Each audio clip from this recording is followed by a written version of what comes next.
우리 개혁신당의 유일한 거 맞죠? 유일한 대선 주자 이준석 의원 모셨습니다. 자, 어서 오세요. 네, 크리스마스 이브예요. 예. 메리 크리스마스. 한번. 내년 1월부터 가능한 거죠? 그러니까 네? 선거권이 있는 거죠? 내년 1월. 31일. 아니 3월 31일 생일이니까 네. 그 이후에 선거가 치러지면 가능한 거죠. 3월 31일. 그러니까 그래서 1월 해야지 60일. 판결이. 예. 1월 30일 이후에 판결이 나면 충분합니다. 맞습니다. 네, 지금 뭐 헌재가 1월 30일 이전에 절대 지금 할 수 없는 절차잖아요. 헌재 지금. 마음은 모르겠는데 너무 요즘 대통령이 이상한 게 많이 드러나면서 네. 하이아 리스크가 있습니다. 물러나 버린다. 예. 대통령이 먼저 던진다. 예. 와 진짜 또 항상 이 윤석열하게 권위자답게 또 이렇게 우리가 생각을 못 하고 있을 때 다른 걸 던져주세요. 갑자기 이분이 지금 약간 혼미하신 상태인데 네. 정신을 차려가지고 그래 갑자기 법조인만도 들어와가지고 형량 딜을 해야겠다 뭐 이런 거 나오기 시작하면은 네. 예, 골치 빠집니다. 아니면은 이준석이가 대선 출마하는 거를 내가 못 보겠다 하면서 또 이렇게 그 다른 이슈를 밀어주게 되는 거죠. 근데 갑자기 조기 하야를 하면은 아. 다른 이슈를 진짜 네. 대놓고 밀어주는. 근데 왜냐면 그 판단이 그러니까 이재명 대표보다 어떻게 보면 한동훈 전 대표를 미워했던 거잖아요. 지금 상황으로 봤을 때는. 그럴 수 있죠. 그러면은 이재명 대표보단 이준석 의원을 더 미워할 수도 있는 거니까 그분의 마음에. 저는 원래 윤석열 대통령이 어느 시점부터는 민주당을 위해서 정치하고 있다고 생각했기 때문에 저는 그런 인식이 뭐 틀리지 않다고 봅니다. 아 정말요? 지금 윤 대통령 진짜 뭐 하고 있을 것 같아요? 어떻게 민주당을 도울지 고민하고 있는 것 같은데요. 왜냐면 행동이 실제 그렇잖아요. 지금 계속 네. 뭐 문서를 안 받는다든지 네. 뭐 이런 식으로 하면서 그 도저히 국민의힘이 회생 불가능한 상태로 몰아가고 있잖아요. 네, 그래서 저는 이게 의도된 것이라면 그런 기획을 하고 있지 않을까. 그러니까 막 보면은 피식피식 웃음이 나오기도 하는데 그 용산 쪽에서 나오는 모습들 뭐 우편물 안 받고 뭐 이런 것들 그리고 우리가 정치권에서 지금까지 대변인 격은 많았어요. 그렇잖아요. 대권 주자들이 이제 그렇죠. 공식 대변인 말고 지금 이제 변호인 격 이 나오셨지 않습니까? 네. 나 절대 공식 변호사 아니야. 나 그 수임하면은 이제 뭐 생계도 있고라고 하시면서 변호인 격이 나오신 분도 있고. 아니 저희 그래서 그분의 말을 저희가 한번 준비한 거 있거든요. 그거 한번 보여주시겠어요? 지금 대통령의 경우, 지금 현재 현안의 경우는 국회에서 탄핵 소추 의결이 나고 지금 열흘도 안 된 상태에서 지금 변호인 구성해서 변호인들하고 지금 대통령이 다 자기의 상황이나 여러 가지 입장을 이해시키는데도 지금 부족한 시간이라고 생각지 않으십니까? 그러니까 이 변호인들과 함께 앞으로 정말 6개월이 걸릴지 1년이 걸릴지도 모르는 그러한 권한 정지 상태 속에서 이 탄핵 심판을 해 나가기 위한 그러한 팀을 짜고 준비를 해 나가는 과정인데 너 지금 왜 이렇게 변호인 구성이 뭐 이렇게 3일 만에 안 돼, 4일 만에 안 돼 말이야. 뭐 이런 식으로 퇴근할 일인데 뭐 며칠 날 출석하냐 마느냐 그거에 대한 답은 제가 이런 이유가 있으니까 출석한다 못한다가 아니라 좀 긴 호흡으로 가야 된다는 거죠. 좀 긴 호흡으로 가야 된다는 거는 우리가 이제 시간 끌기라고 이제 비판을 하니까 이거 시간 끄는 게 아니라 실제로 시간이 좀 든다 뭐 이런 얘기예요 지금. 뭐 변호인들 찾는데 뭐 어려움이 있다는 것은 익히 알려졌기 때문에 예. 실제 그럴 수도 있겠습니다. 많은 사실 이게 뭐 시간이 열흘 더 줄어진다고 그게 나아질 것이냐 그렇게 보진 않습니다. 최근에 이재명 대표도 무슨 국선 변호인이 지정되는 사태까지 이제 발생했는데 저는 참 제가 그래서 요즘 법률가들 항상 욕하고 있지 않습니까? 법률가들 정치하면은 이렇게 됩니다. 네, 근데 뭐 법을 너무 활용한다. 속담에 저도 뭐 사석에서 만나뵌 적 있고 하지만요. 저분 부정선거 믿으세요. 네, 그래서- 확신범입니까? 되게 그 핵심 인사 중에 하나셨어요. 부정선거 의혹에서. 예전에도 예. 만나셨을 때도 예. 이번 총선 때 저분이 자유통일당 통일당에서, 예. 비례대표로 저는 민주평도 사무처장 그거 한 이후에 공천 안 팔로우를 되고 됐어요. 예. 그러니까 그쪽으로 아마 넘어갔던. 뭐 윤 대통령의 40년 지기 뭐 네. 최측근 뭐 이런 거 아닙니까? 근데 뭐 부정선거에 대해서 굉장히 이제 그 아주 굳은 의지를 갖고 계시고 이런 것만 봐도 네. 저는 대통령과 마음은 잘 맞을 거다 그런 생각을 합니다. 내일 지금 그 공조분이 공수처로 출석하라고 한 날이잖아요. 2차 출석 시한인데 안 나오겠죠? 그러니까 이런 거죠. 뭐 지금 민주당에서 특검 밀어붙인다고 하니까 뭐 내란 특검 같은 경우에는 국민의힘도 반대하기 참 어려울 거고 또 뭐 내란 특검 되면은 대통령 입장에서는 나가도 한 번 나가면 되지 여기저기서 나갈 필요가 있느냐라는 그런 생각일 텐데요. 뭐 피의자 입장에서는 당연히 해볼 수 있는 생각이다. 근데 국민 정서상으로는 도대체 뭐 하고 있냐 이런 얘기 들을 수밖에 없겠죠. 그 피식피식 웃음이 나오다가도 참 뭐 마음이 무겁기도 한 게 이준석 의원도 잘 아시지만 제가 그런 칼럼도 썼는데 박근혜 대통령보다 윤석열 대통령이 훨씬 악성인 게 네. 박 대통령은 자괴감이 든다라고 내 문제로 이렇게 끌어안으려고 그때 어쨌든 너무 말을 안 해서 거의 묵비권이다시피 했는데 어쨌든 내 일로 끌어안으려고 네. 했다면은 윤 대통령 자꾸 우리 일로 뭐 민주당이 뭐 어떻게 하고 해가지고 종북 좌파가 어쩌고 부정선거 때문에 끝까지 싸우겠습니다가 아니에요. 함께 싸우겠습니다. 국민의힘을 계속 이렇게 안 놔주는. 그렇죠. 근데 국민의힘 입장에서는 본인들이 먼저 이렇게 좀 선을 긋고 사실 뭐 손절을 빨리 해야 된다 이런 얘기를 많이 하는데 국민의힘의 대다수가 지금 안 그러고 있잖아요. 근데 이게 저는 예전에 최순실 씨 사태 때는요. 진짜 최순실 몰랐어요, 저. 네, 진짜 이름도 들어본 적이 없었어요. 네. 그 제가 한 번 딱 들어봤던 게 무슨 나중에 알고 보니까 최 원장이라고 한 번 제가 들은 적이 있었는데 그게 최순실 씨라 그러더라고요. 근데 최서원 네, 최 원장 그거 한번 예전에 2012년에 막 대선 치를 때 무슨 뭐 최 원장 이런 얘기 들어본 거 외에는 근데 그때도 뭔지도 모르고 그냥 한 번 수익 듣고 지나가는 거였는데 그 임기 내내 뭐였는지 모르죠. 그런데 지금 이거 같은 경우에는 그 국민의힘 의원들이 계엄 해제나 이런 과정 속에서 본인들이 얽혀 들어가니까 굉장히 그래서 민감하게 반응하는 거죠. 당장 지난번에 표결할 때도 예. 추경호 대표에 대해 가지고 어쨌든 그 탄핵안이나 이런 거에 내용이 들어있으니까 굉장히 국민의힘 의원들이 민감하게 반응했다. 이런 게 뭐 사실인 것 같더라고요. 그래서 저는 지금 상황에서 분리하고 싶어도 분리가 잘 안 될 거다. 이미 엮여 들어갔기 때문에. 그렇죠. 그리고 그럼 내각 당일날부터. 내각 일체가 지금 이제 어쨌든 그 국무회의라는 뭐 국무회의인지 약식 국무회의인지 모르겠지만 거기에 다 얽혀 있어가지고 네. 내각도 소극적일 수밖에 없고 생각해보면 그 당시에 박근혜 탄핵 때 내각은 생각보다 평온했어요. 황교안 대행체제 하에서 네. 막 시계까지 만들 정도 여유가 있었죠. 그랬어요. 네, 근데 시계 맞아 지금은 기억난다. 맨날 뭐 특검해라 하면서 한덕수 대행 사퇴해라 이런 그 탄핵하겠다 뭐 이런 거로 나오니까 내각 자체가 얼어붙었잖아요. 네. 그리고 당 자체도 이제 그 해제하러 왜 안 갔냐 이것 때문에 이제 얼어붙은 거고. 그러니까 다들 좀 어차피 자기 개별 이름들이 드러나지 않는 상황 속에서는 이 윤석열 대통령이 약간 고기방패 같이 갖다 놓고 네. 계속 이제 윤석열 뒤에 숨어 있는 겁니까 그러면? 그렇다고 볼 수 있죠. 그래서 뭐 제가 이 사태 처음 찾았을 때요, 그 한동훈 대표에게 공개적으로 얘기했던 게 뭐냐면은 나 같으면 선제명으로 시작한다. 선제명. 제명. 이재명이 아니라 선제명. 먼저 제명해라. 예, 뭐 이건 네. 내란 일으킨 당원인데 그냥 그 원래 당원 제명할 수 있는 것 중에 보면은 뭐 당의 지지율을 뭐 현저하게 떨어뜨릴 수 있는 거라든지 뭐 당헌과 헌법에 위반되는 거 했을 때 다 이거 다 걸려요. 그러니까 바로 그날 그 결국에는 계엄 해제한 다음에 한동훈 대표가 정치적 박력이 있었으면은 즉시 윤리 소집해서 이 사람 제명하고 시작하자. 12월 4일에 바로 했었어야 되네. 그렇죠. 근데 이제 그때 좀 약간 행보가 좀 오락가락하면서 제가 그런데 물론 그날 약간 당황스러웠던 게 12월 3일 날인데요. 제가 어떻게 된 거냐면 제가 12시 40분에서 50분 정도 사이에 제가 국회 그 문 앞에 도착했어요. 그 다음에 이제 1시 1분인가 3분인가 그 사이에 이제 표결이 됐거든요. 해제 표결이. 근데 저는 밖에서 못 들어가서 그러고 있었고 그때 한 1시간 정도 밖에 붙들려 있었어요. 그러니까 1시 50분. 들어가려고? 네, 들어가려고 신랑이 1시 50분까지예요. 이제 소리 지르는 거 엄청 나왔죠. 네, 1시 50분쯤 넘어서 이제 2시쯤 들어가니까 딱 이제 본회의장에 이제 표결 끝났고 원래 본회의장 바로 뒤에 보면 소파가 양쪽에 있어요. 그래서 보통 왼쪽 소파에는 국민의힘 의원들이 오른쪽 소파에는 그 민주당 의원들이 앉아 있거든요. 근데 이제 딱 들어가가지고 어차피 표결은 끝났고 의원들이 대기하니까 네. 제가 한번 분위기 어떤지 어슬렁어슬렁 가봤는데 먼저 국민의힘 쪽 가보니까 이제 18명인가 그분 의원들 있잖아요. 네. 근데 완전 초상집이죠. 네, 야 이거 우리 어떻게 했냐 이러는데 되게 특이한 기억이 뭐냐면은 그 안에도 약간 상석같이 뒤에 있는 그 소파가 있어요. 네. 제가 딱 처음에 걸어 들어가는데 저 상석에 누가 앉았을 때 한동훈 대표 원래 평소에 거기 못 들어오거든요. 그렇죠. 네, 의원들 들어오니까 한동훈 대표가 이렇게 앉아있어요. 상석에. 개선 장군처럼 이렇게 앉아가지고 네. 되게 멋있게 앉아있더라고요. 네. 그래서 약간 분위기가 이상했는데 저 뒤에 개선장 같이 아닌데 앞에 의원들은 다 이러고 있는 거예요.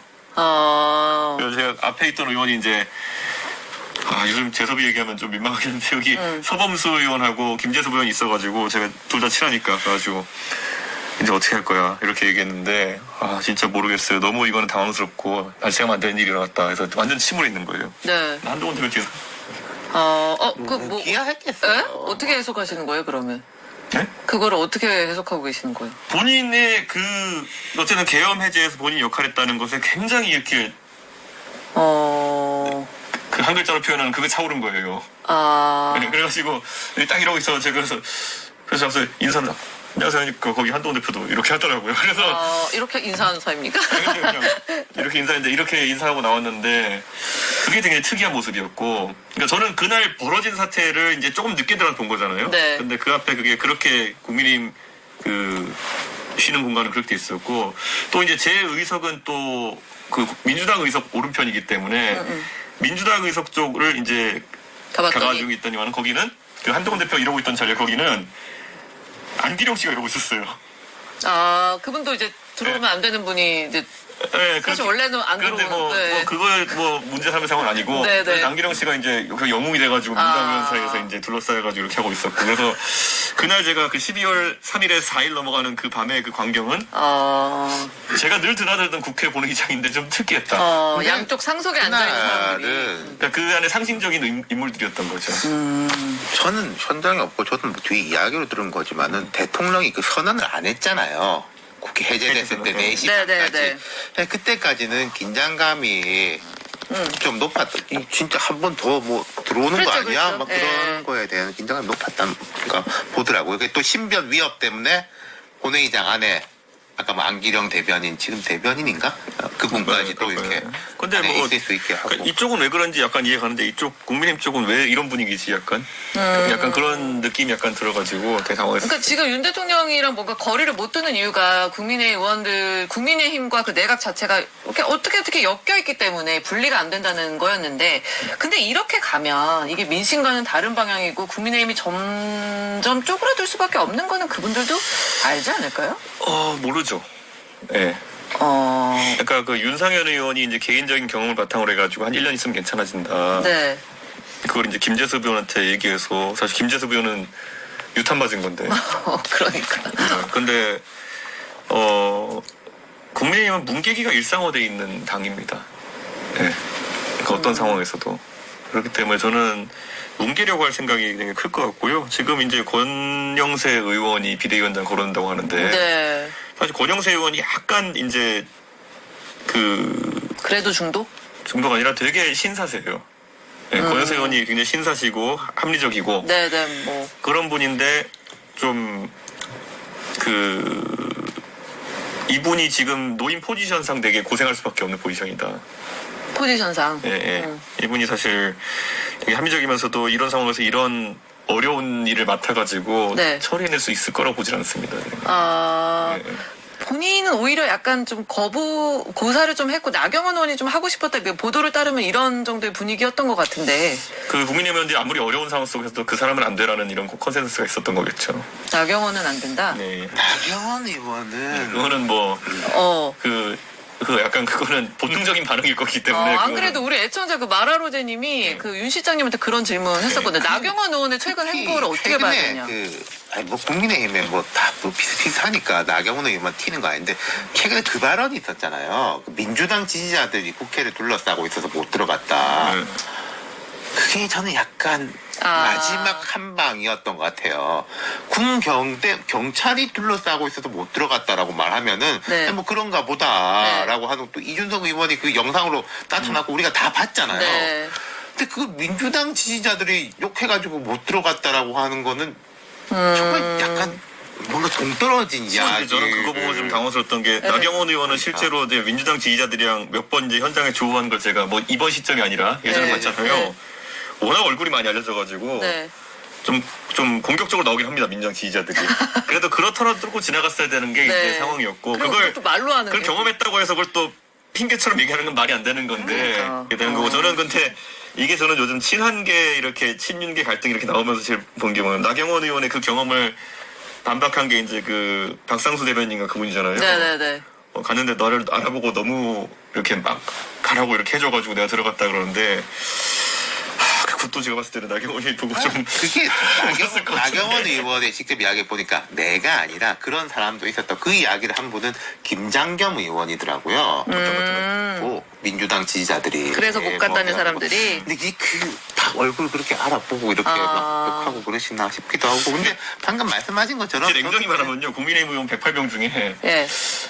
일반 대중이 한 아는 사람들? 10분 안 될걸요. 10명? 그런 건 있는 것 같아요. 어쨌든 권영세 의원은 이 의원이 저보다 더 잘 알겠지만 제가 쭉 한 20여 년간 봐온 바로는 자기의 말로써 뭘 더 안 좋게 만드는 사람은 아니었던 것 같아요. 그러니까 이 어려움을 정말 뭐 신기묘산으로 이게 뚫고 나갈 수 있을지는 참 어렵겠지만은 뭐 말로 사고 쳐가지고 네. 불에다가 기름 붓고 그럴 분은 그는 아니다. 되게 신사고 맛있었고 그래가지고 네. 되게 좋은 분이라고 하지만은 아까 막 말한 것처럼 저 같으면 선제명 때리고 이런 거를 할 그런 결단은 못 내리실 거다. 그러면 그냥 지금의 체제 유지. 뭉개는 거. 네. 그리고- 그냥 조금 더 시간 끌기. 요 정도. 지금 지금 우리 약간- 말하는 사이에 지명됐다고 속보가 떴네요. 그 약간 네, 이제 비대위원장으로. 지지층 사이에서도 조금 변화가 있다면 예를 들어 우리 계속 이래서 되겠어? 라는 변화가 만약에 생긴다면 네. 충분히 거기에 따라가실 분이기는 하죠. 먼저 앞서서 이끈다 이것까지는 모르겠고 그거를 예를 들어서 반동적으로 무슨 소리냐 대통령 지켜야지 그럴 분은 그럼 아니라 누군가는 이끌어야 될 거 아니에요? 누가 이끄는 거예요, 그러면? 근데 이 비대위는 비대위원 구성도 힘들 겁니다. 안 들어가려고 합니까, 이거는? 이거 가서 뭐 좋은 게 있다고 네. 누릴 게 있다고 여기가 비대위원 하려고 하겠습니까? 어. 우선 비대위 이럴 때 보면 국민의힘의 일반적인 비대위 구성 절차를 보면은 가장 먼저 채우려 하는 게 이제 재선급이나 이런 데서 약간 좌장 역할을 할 사람을 채우려 할 거예요. 그런데 선수가 다 바닥 나가지고 이제 쓰기 쉽지 않을 거고요. 네. 그리고 이제 초선으로 가면은 이제 수도권 중심으로 이미지 좋은 사람 이제 해가지고 그 역할 하나 맡기려고 할 텐데 바닥났어요 이번에 정부에서. 네, 그래서 아마 굉장히 비대위 구성부터 난감할 겁니다. 권영세 비대위가 또 어떤 길을 갈지. 그 나경원 의원 같은 그 행보는 아까 윤 시장님 그 마라로제님의 그 질문에 대한 답변은 그걸로 정리를 하면 될까요? 민주당 지지자들의 그것도 제가 나중에 따로 이렇게 달아드릴게요. 그러실게요. 알겠습니다. 자, 우리 한덕수 권한대행이 오늘 이제 특검법에 대해서 여야가 결국 머리를 맞대달라 이렇게 이제 정치권의 결정을 넘겼고, 그런데 이제 민주당은 안 해? 오늘 탄핵 절차 개시한다 이렇게 이제 밝힌 상황입니다. 개혁신당의 입장은 어떠세요? 탄핵 절차를 이제 하는 이유가 결국엔 상설특검 임명을 거부했기 때문이라는 거를 명분 삼겠죠. 왜냐하면 탄핵이라는 것이 아무리 정치적 상황이 좀 어렵다 하더라도 발생하지 않은 일에 대해서 탄핵 거는 거는 되게 논리적으로 안 맞습니다. 네. 지금 외견상으로는 31일까지 고민했다고 하면서 결국 한덕수 대행이 내란 특검과 그 김건희 특검을 처리하지 않을 것이 유력해 보이니까 특검하는 건데, 네. 그 탄핵하는 건데, 네. 그래도 그게 일어나기 전에 결정적으로 최종적으로 안 했다. 일어나기 전에 탄핵 거는 건 사실 거기다 그래도 탄핵 왜 하는지 써야 되는데 쓸 수가 없거든요. 그러니까 왜냐하면 안 할 것 같으니까 탄핵한다는 상상 탄핵이잖아요. 그러니까 지금 안 한 걸 갖고 해야 되니까 상설특검 임명 안 한 거로 하겠다고 하겠죠. 네네. 저는 상설특검 임명은 해야죠.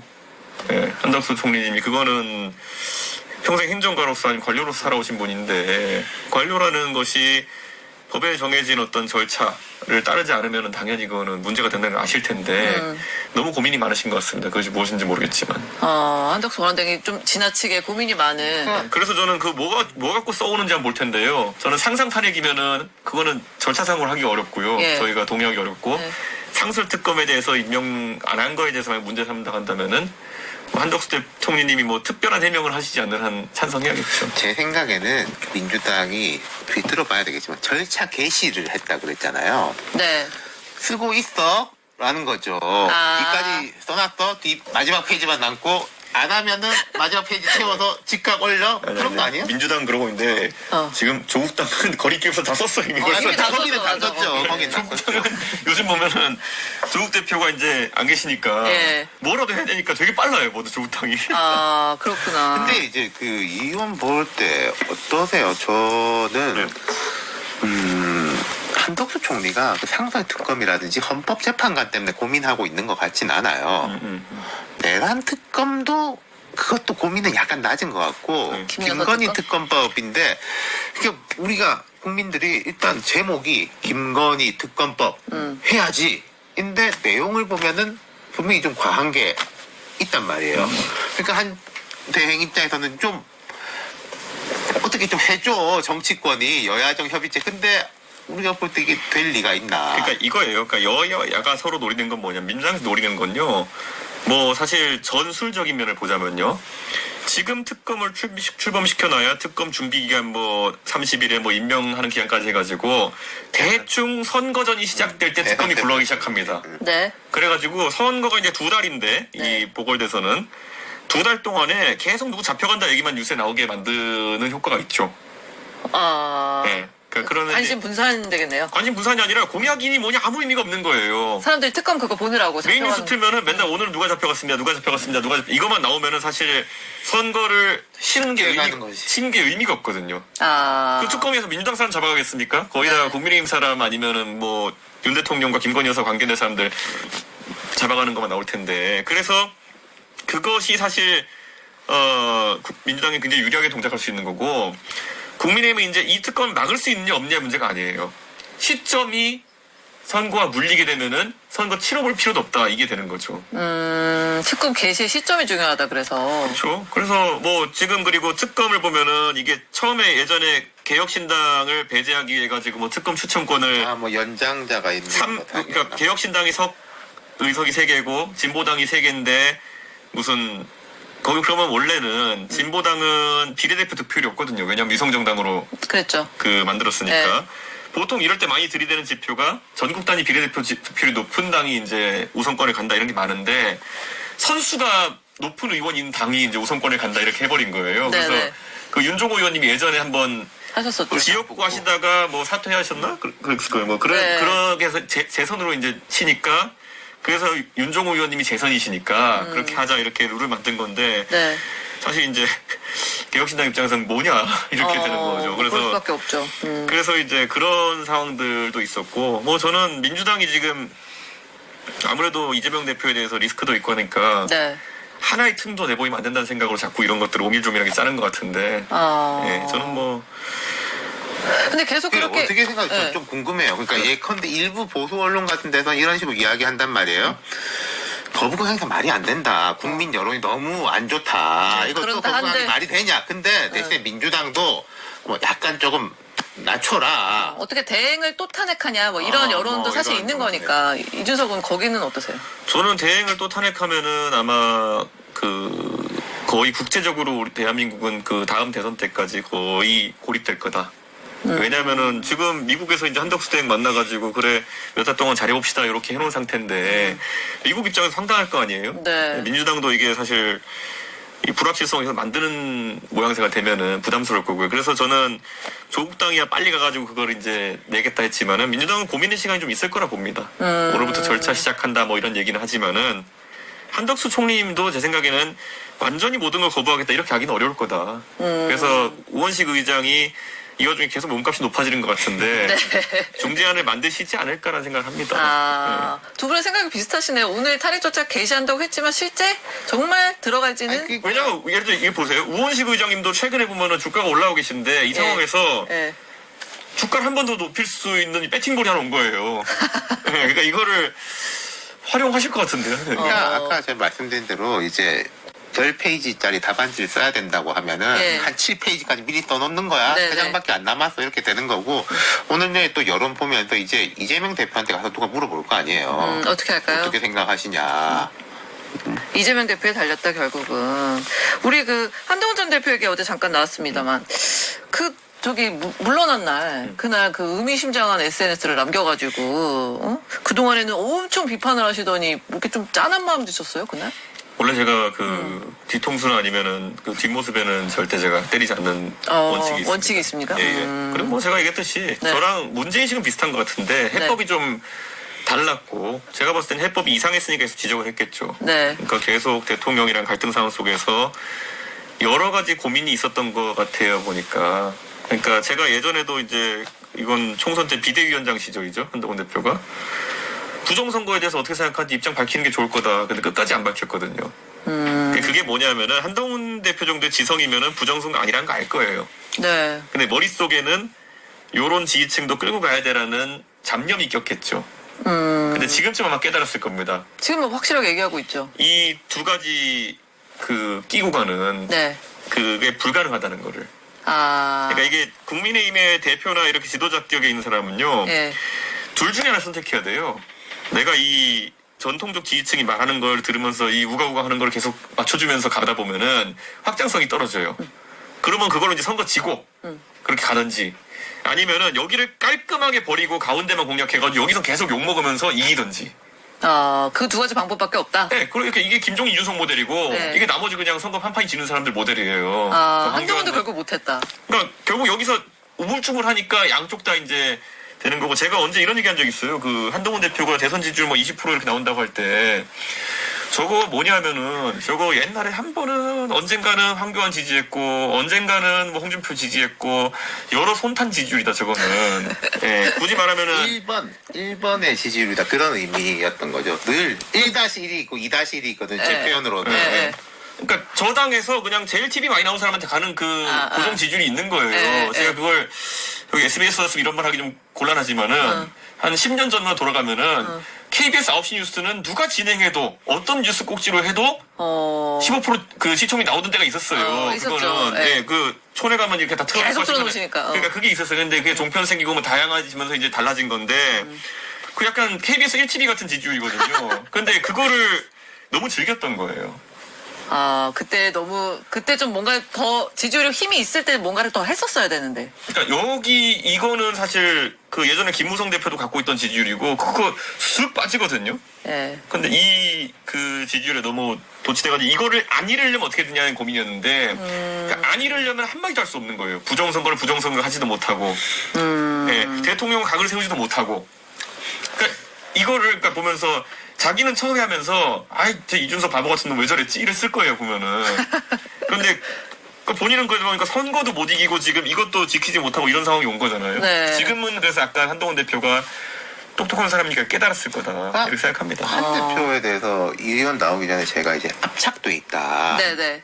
라는 이야기를 하고 이제 한 대표가 사라지면은 대신 한 대표가 가려고 있던 게 드러나니까 국민의힘 중진들이 힘들어질 거다 그런 말을 들었는데 비슷한 것 같아요. 이게 이준석의 입장에서는 왜 더 선명하게 하지 못했냐 알만한 사람이 네. 라는 거고 요 뒤에 있는 사람들은 너는 우리 1번인데 우리를 지켜줘야지 라는 데서 이제 압착됐던 거 그리고 대총선 때 보면은 왜 그 사전투표 논란이 있을 때는 사전투표 해야 된다 강하게 이야기했는데 더 세게 하지 못했다 그건 맞는데 이게 한동훈만의 문제가 아니라 이준석이 나간 이후에 계속 그렇게 됐던 것 같아요. 그러니까 근데 한동훈 이게 뭐냐면 제가 굳이 스펙트럼 이건 분류하자면요. 네. 부정선거 논자의 그 약간 매운맛 척도처럼 이게 있어요. 근데 이제 국민의힘 정치인 여기 대응할 때 뭐냐면 부정선거 하는 사람들은 망상자들이다. 네. 얘네는 척결된다. 이렇게 가는 게 이준석 스탠스고요. 네. 그다음부터 이제 딱 레벨이 있어가지고 여러분 하시는 말씀이 일견타당한데요. 저희가 잘 관리할 테니까 저희를 믿고 투표해주세요. 네. 이건 부역하는 거예요. 그럼 이렇게 하는 순간 뭐냐면 이 부정선거론자들은요. 그래 우리가 틀린 건 아니지. 이러면서 더 창궐해요. 근데 이거를 한동훈 대표가 하고 있었던 거예요. 네. 그다음 밑으로 가면은 제가 여러분과 함께 부정선거를 규명하겠습니다. 이게 황교안유거든요. 네. 그러니까 한동훈 대표가 지금 와가지고 뭐 사전투표 하라고 했다는 거 보면 이 사람 다 그런 거예요. 저희가 이제는 다 이렇게 했고 하니까 이렇게 하십시오. 보십시오. 이게 한동훈 대표의 그 중간 척도에 계속 이제 보면서 간봤다는 게 어떤 거냐면요. 명태균 건 터졌을 때 대응하는 거 보세요. 거기서 가장 먼저 달려나가 했던 게 뭡니까? 여론조사에 이런 문제가 많으니까 저희가 TF를 만들어서 개선하겠습니다 이거예요. 근데 정확히 그 TF가 뭐인지 나오지 않잖아요. 왜냐? 여론조사에 실제 무슨 문제가 있는지를 특정할 수가 없거든요. 왜냐면 저는 그때 얘기했잖아요. 공표랑 비공표랑 다르고 공표는 문제가 없다. 그리고 비공표는 거기 문제가 있을 수 있다. 이렇게 했는데 한동훈 대표 이제 여기서 음모론이 이거거든요. 이제 나경원 의원쯤 가면은 내가 전당대회 지고 이런 거는 전부 다 명태균이 조작했기 때문이야. 여기서부터 저는 갈리는 거죠. 그럼 한동훈 대표 꼭 가운데 들어가요. 그래가지고 언론에 나온 거 따라가지고 네. 내가 이걸 다 개선하겠다 이렇게 하는데 그러면 어떻게 되냐면요. 이 딱 센스가 제가 냉정하게 말하면요. 국민의힘의 PK 의원들은 사실상 거의 한 70%는 명태균 사장을 알고 있다 보면 돼요. 한국에는 굉장한 미식 재료들이 PK 70%. PK 의원은 거의 60-70%는 알고 있어요. 네. 그리고 같이 얘기도 해봤을 거고 다 해서 근데 이 사람들 다 그 나락으로 모는 겁니다. 한동훈 대표가? 네, 그런 식으로 이제 접근하게 되면은. 어. 그러니까 이게 뭐냐면은 당내 사정도 모르고 다 뛰어들어가지고 해집어 놓는 거예요. 저는 그래서 이번에 냉정하게 탄핵 표결 때 왜 그렇게 한동훈 대표가 외로웠냐. 저는 거기서 냉정하게 보면은 가운데 당에서 자기 딴에는 가운데서 뭐 포지션 잡는다고 했지만은 상당한 다수의 의원들한테 네. 저 못 모르고 저렇게 떠들다가 우리 다 죽겠다라는 생각을 심어줬을 거라 봐요 저는. 아, 생존 문제였군요. 생각 문제예요. 근데 어. 명태균 이야기 나온 김에 그 뭐 자연스럽게 넘어가면은 어제 황금폰 내용도 그러니까 나오고. 뭐 여론조사 TF는 거 유이동 원장이 주도해가지고 했기 때문에 저는 뭐 그런 방금 말씀하신 그런 혐의의 방향은 아닌 것 같은데. 그거는 진짜 여의도 연구원장이 주도했다 보세요. TF가 제대로 활동도 못 했잖아요. 그러니까 그게 맡겨놓은 거지. 근데 이제 거기로 돌아가서 보자면은 이제 여권 전체를 보면 엎친 데 덮친 격이고 솔직히 말하면 이제 이 의원도 이 계엄이라든지 탄핵 이슈에서는 되게 자유롭고 어떤 면에서 약간 즐길 수도 있는 건데 팝콘 각인데 이거는 또 복잡한 거잖아요. 이제 이름도 나오고. 저는 복잡하지 않은데 복잡하고 싶어 하는 사람들이 많죠. 네, 복잡했으면 하는 사람. 근데 두 가지가 있는 거겠죠. 이제 팩트로서 나는 이제 자유롭다. 나는 아무리 파도 나을 게 없다라는 게 있고 정치 이제 오래 하셔서 아시니까 자꾸 이름 엮이고 어제도 보면은 명태균 씨가 그 본인의 주장이지만은 이준석 누구는 이미 됐고 근데 여기들은 반대하니까 이걸 뭐 대통령이 힘써달라라는 김영선 식의 이게 전 의원의 나오는 공천에 거잖아요. 찬성하는 것들은 이제 명태균 씨가 얘기를 했다 그렇게 통화 내용에 저는 나와있죠. 공관위가 하라는 대로 하겠다 항상 입장이었기 때문에. 네. 그게 그러니까 그 결국 내용이 의미하는 게 뭐냐면은 공관위에서 어떤 판단이 나오면 이준석은 반대하지 않는다 하겠죠. 근데 그건 당연한 거 아닌가요? 그렇게 연결이 된다. 네. 그 한동훈 전 대표 얘기로 다시 조금 돌아가 보면은 그래도 어쨌든 동병상련의 마음이 조금은 있으셨던 것 같고. 같은 병인데 약을 다르게 써가지고 아. 같이 고생하진 않았어요. 알겠습니다. 네. 거기 SNS에 보면은 이제 언젠가 만날 수도 있다는 생각을 해본다. 약간 저는 그게 우리 뭐 혹시 헤어질 때 뭐 같은 하늘 아래 산다는 뭐 이런 원론적인 얘기인 건지 아니면 정말 언젠가 좀 만나겠다는 어떤 의지나 기대가 담긴 얘기인지 저는 그게 좀 헷갈리더라고요. 본인이요 이런 일을 겪고 나면은 예. 생각이 바뀌는 경우가 있고요. 네. 아니면은 좀 삐뚤어지는 경우도 있어요. 네, 근데 저는 만약에 전자 생각이 바뀌어가지고 정말 이 보수의 혁신이라든지 아니면 변화라는 거는 이렇게 뭐 간보면서 하는 게 아니라 목숨 걸고 투쟁해야 되는 수준이구나라는 걸 깨닫는 순간부터는 당연히 방향이 일치하죠. 그다음부터는. 근데 만약 지금도 보면은 그렇게 갈지는 저는 아직까지 뭐 모르겠습니다. 지금 드러나는 언행이라는 게 없기 때문에. 네. 근데 보세요. 이런 일을 겪고 나가지고 오히려 덜 개혁적인 방향 가는 경우도 있어요. 나는 주류가 되어야지 이러면서 이제 그렇게 하는 사람이 있거든요. 네. 네. 가운데 있다가 오히려 저쪽으로. 이러면 안 되겠습니다만 지금 많아요. 지금 이번에 탄핵 사태 보면은 그 멀쩡했던 분들이 전부 다 탄핵 반대 이러면서 지금 그러고 있잖아요. 지금. 아니 근데 진짜 윤상현 의원은 되게 가까우시잖아요. 네. 근데 그분이 완전 지금 선봉에 섰고 심지어 그 농민 시위를 향해서 뭐 몽둥이가 답이다 뭐 이런 글까지 하셨던데 그분은 변하신 거예요? 아니, 정치인이라고. 아니 그러니까 그분 변하신 거예요? 아니면 원래 이런 분이에요? 글쎄요. 윤상현 의원은 글쎄요. 이번 상황에서는 제가 약간 이해가 안 가는 게 네. 수도권에서 다선을 했고 이렇기 때문에 굉장히 그 민심에 민감하거든요. 근데 윤상현 의원이 이제 제가 봤을 때는 지역구에 한 번 더 당선되는 것 이상의 목표를 가진 게 아닌가. 그러니까 윤상현 의원은 또 명태균 씨 그것도 걸려 있는 네, 거잖아요. 네. 어쨌든 저는 자세히는 모르겠습니다만 이 정치를 했던 경험 관찰자로서 보면은 그때 공간위원장이었잖아요. 네. 그러니까 이게 형식적 법적 책임을 지는 자리니까 뒤에 사람들이 뭐 이쪽 저쪽에서 다 야 네가 이쪽으로 해야지 저쪽으로 해야지라고 하면서 본인은 좀 곤혹스러웠을 것 같아요. 최종적으로는 이제 김영선으로 됐지만은 그 통화에 보면은 왜 윤한홍, 권성동은 뭐 안 된다 그런다 이런 것도 네네네. 있었으니까 어, 거기다가 이게 두 개가 겹치니까 이분은 어떻게 될지. 근데 이게 우리가 자꾸 이제 보면 이런 거예요. 김영선 의원 공천에 대해 가지고 그것 때문에 말하면 이건 오히려 처벌 가능성이 제일 낮은 거라 좀 봐요. 그러니까 예를 들어 이런 거죠. 제가 독도는 우리 땅에 이렇게 비유를 많이 하는데 평상시에 독도는 우리 땅이라 많은 사람이 생각하잖아요. 근데 거기다가 예를 들어 명태균 사장이 와서 독도는 우리 땅이야.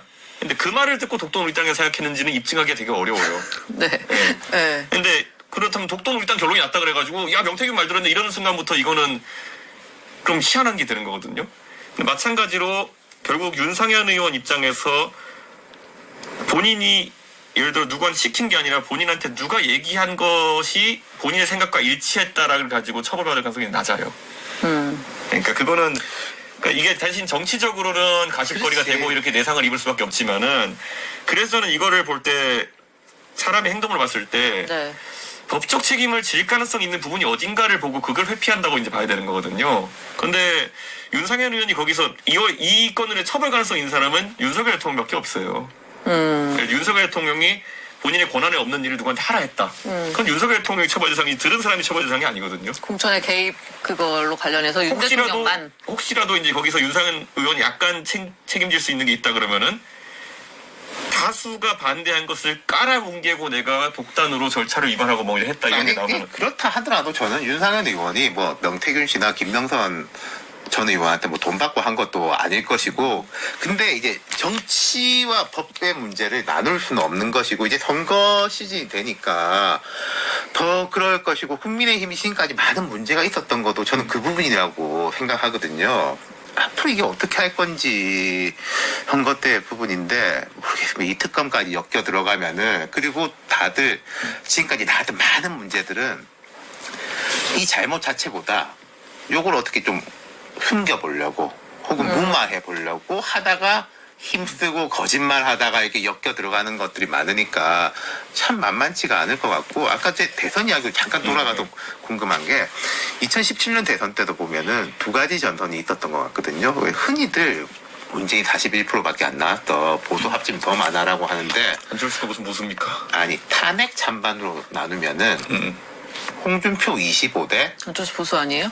그 당시에는 나머지는 다 75인 거예요. 3대 1인 거고, 문재인이냐 아니냐의 전선으로 나누면 그 이중 전선이 있었던 건데, 저는 다음 대선도 그 두 가지 속에서 아마 탄핵 찬반의 전선과 이재명이냐 아니냐 요게 이제 교차할 것 같은데, 그럼 아까 이제 우리가 한동훈과 손잡을 수 있을 것이냐 이야기했지만은 이준석은 어떻게 할 거냐, 이준석은 어떻게 할 거냐가 궁금한 거죠. 제가 한 몇 달 전에, 계엄 사태 전에 네. 물어봐도 계속 약간 회피형으로 하고 그랬는데, 이제는 뭐 출마 공식한 거 아니에요? 저는 동탄 모델로 갑니다 항상. 지난주에 우리 천하람 한번 왔다 갔는데 전국이 동탄이다 지금 그 얘기를 나는 했죠. 동탄 모델로 간 게 이게 저희가 네. 이제 제가 사실 제 인생이 어떻게 이렇게 했는지 모르겠지만은 제 인생에서 거의 한 10년 동안에 이 두 해 빼놓고는 선거를 다 했습니다. 그랬나요? 16년 재총선, 17년 유승민 대선, 18년 재보궐총선, 그다음 19년 쉬고 20년 재총선, 21년 전당대회, 22년 대선지선, 23년 쉬고 24년 지금 재총선, 25년 대선하게 생겼습니다. 네. 모든 게 윤석열 때문인데. 그런데 탄핵 대선은 우리가 한번 치러봤잖아요. 네. 그때 내가 유승민의 포지션에서 이제 선거를 바라봤잖아요. 네. 근데 그때 5월 9일 대선인가 그랬잖아요. 네. 네, 5월 9일 대선인가 그랬는데, 그때 4월 5일 기준으로 지지율표를 보면 어땠냐면요. 문재인 40% 정도, 그리고 그 홍준표 10%, 11%, 오히려 그때 안철수가 더 높아. 안철수 30%, 그때 그리고 막 역전도 하고. 유승민 2% 막 이랬어요. 네. 근데 이게 어떻게 되는 거냐면요. 지금 상황에서 아마 또 이제 대선에 만약에 가서 다자구도 후보구도 형성되면요. 또 똑같아요. 제가 봤을 때는 이재명 한 30%, 그 다음에 홍준표든지 아니면 오세훈이든지 누구든지 그 국민의힘 후보가 한 10% 이렇게 여론조사는 잡힐 거고요. 네. 거기에 이제 제3지대 후보가 풍선같이 왔다 갔다 해요. 여론에 따라 가지고 안철수 네. 후보가 3, 40까지 갔다가 이제 20으로 나중에 쪼그라드는 네, 거잖아요. 그래서 저는 그 구도가 그대로 유지될 거라 보는 거죠. 그런데도 승산이 있다고 도전하시는 거예요? MB 아바타 안 했으면 안철수 이길 수도 있었어요. MB 아바타 어떻게 보십니까? 그 당시에 잘못했지. 예? 그러니까 이런 거예요. 그 당시에 그때 이제 안철수 출입이었어. 안철수 쪽의 전략이 네. 어차피 우리는 탄핵을 이끈 세력인데 네. 문재인에 대해서 불만 많잖아라고 하고 보수층조차도 안철수 마음에 안 드는 건 드는 거 아닌데 문재인 막으려면 안철수 되는 거 아니야라는 네. 식으로 쭉 오다가 쭉쭉 된다 싶으니까 네. 그때 이제 호남계 이제 박지원 의원님 있을 때도 이야기했지만 이쪽 분들의 목소리가 높아지면서 네. MB랑 각 세워야 돼. 아. 라는 이제 의원들이 우르르 들어와가지고 하니까 거기에서 전략이 이제 흐트러졌던 거죠.